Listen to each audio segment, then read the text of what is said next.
Hi guys, कैसे हैं आप लोग। मैं आशा करता हूं कि आप सभी लोग बेहतरीन तरीके से होंगे और आप सभी लोगों की पढ़ाई बेहतरीन तरीके से चल रही होगी। जी हाँ, जैसा कि आप सभी लोगों को पता है कि हम लोग कक्षा 10 गणित वास्तविक संख्याएं पार्ट वाइज पढ़ रहे हैं। हमने पार्ट 1 आपको पढ़ा दिया, पार्ट 2 पढ़ा दिया और आज मैं आपको पार्ट 3 पढ़ाने जा रहा हूँ।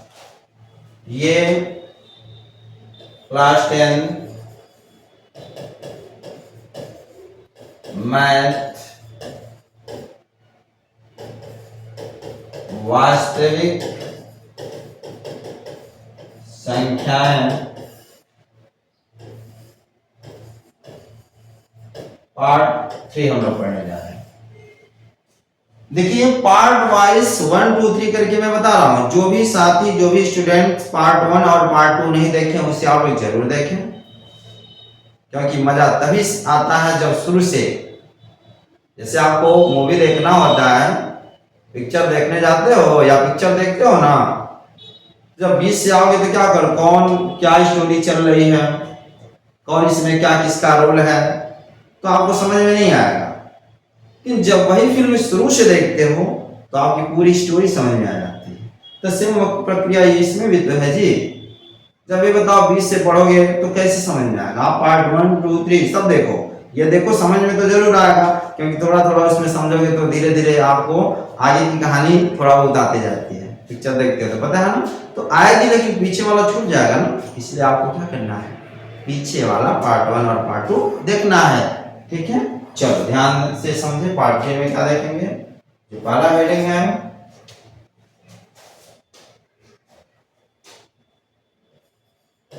घातांक रूप में लिखें।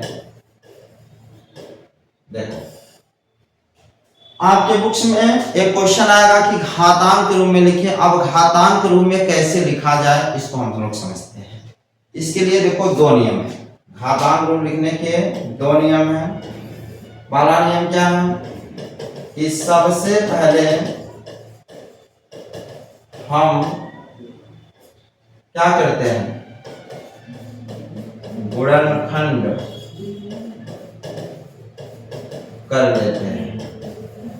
सबसे पहले जो भी मान दिया रहेगा उसका हम क्या करेंगे, गुणनखंड कर लेंगे।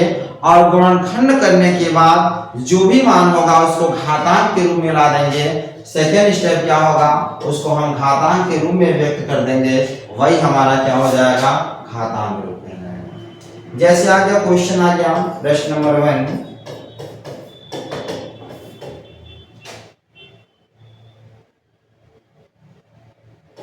150 को घातांक रूप में लिखें। ये क्वेश्चन आ गया।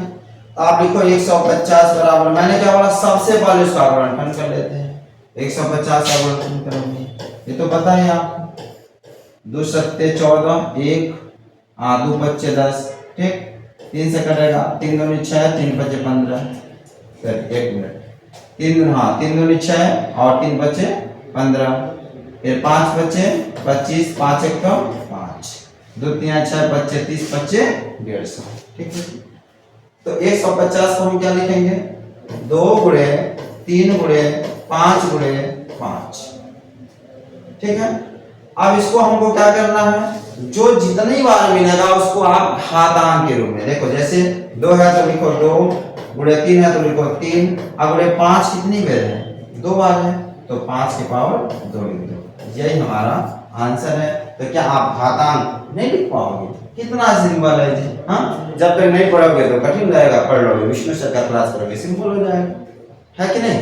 तो प्रतिदिन क्लास से जुड़े, प्रतिदिन आपकी पढ़ाई होगी। ठीक है, और यही नहीं, आप लोग अन्य अपने दोस्तों में भी शेयर करो। देखिए विष्णु सर का क्लास कितना जबरदस्त चल रहा है। चलिए विष्णु सर के क्लास से जुड़े, सब्सक्राइब करें, लाइक करें, शेयर करें। ठीक है, तो आप लोग 2026 के अगर बोर्ड एग्जामिनेशन में बैठने वाले हैं तो जरूर आप हमारे चैनल से जुड़े। चलिए बाबू, एक क्वेश्चन और ले लेते हैं।